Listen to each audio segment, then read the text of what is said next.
So we're locked up at home and everything is happening online at the moment. Can you give me some tips on who to pay attention to, maybe some direction for what I should be looking at? Yeah, and usually right now, to be honest, Lauren, I'd be advocating to put your bloody phone down, to be honest. But if you have to have your phone in your hand, there's a couple of social media accounts that I really think you should follow, especially for Australian artists, because these two particular people, whilst they are Melbourne Fringe ex-colleagues of mine, they've gone on to do some really wonderful things in their own capacity. So well worth following. The first one I want to share with you is ESTHER ANATOLITIS, who is at the moment Executive Director of NAVA, which is the National Association of Visual Art.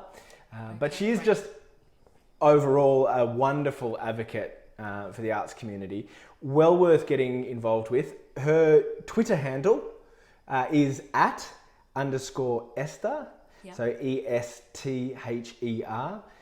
I don't know why when I said Twitter handle either, Lauren, I felt like I was about an 80-year-old man then. Twitter handle. Oh, the Twitter handle. No, I know, right? It's @esther.com.au, I think. So look, I remember her, it's been a while since we've spoken, but I remember her at Melbourne Fringe as such a brilliant mind and such a lovely person to boot, and it really comes across in her Twitter account at the moment. Yeah. She's posting incredibly informative stuff. From an arts or a more political perspective?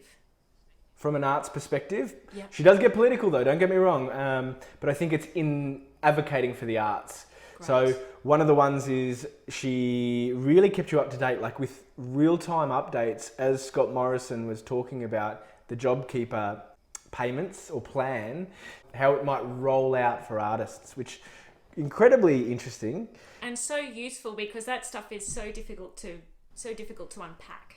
And I think that's why she did it, for that particular reason. But then she's just a wonderful advocate. So you will get really interesting updates, not only on NAVA, but just the Australian art scene and how you can get involved. You're absolutely right, because a sense of community as artists is completely what we need at the moment, both as we advocate to try to get more funding for ourselves and also to find out what's happening out there.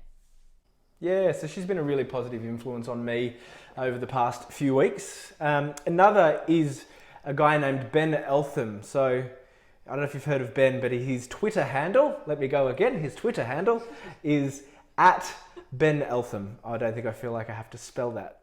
You can. I'll save everyone all that madness. He's a journalist, he's a social commentator, creative producer, essayist, lecturer. I mean, he's probably a bloody amazing chef too, who knows? I don't know. He's got a lot of hats.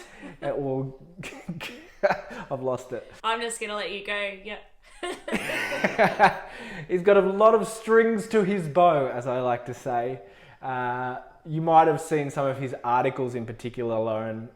He has written for Crikey, New Matilda, The Guardian, and also featured at times on Triple J and the Hack program. Oh, I love the Hack program. Yep.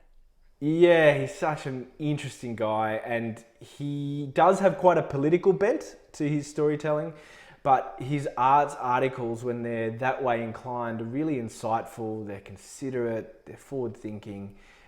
And to be honest, every time I read one of those articles, and one recently was around the cultural bloodbath of the Australia Council. Oh. So the sort of La Mama is one that lost their funding during the recent sort of announcements of the Australia Council funding. I just filled out the La Mama survey today, actually commenting on, the impact and the importance of getting them funding.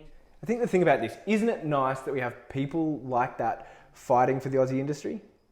So that's why accounts like this are important.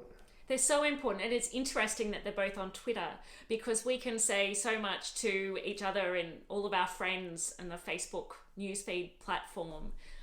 But the great thing about Twitter is that you can have a voice in a different way. So to stay informed, but giving and receiving.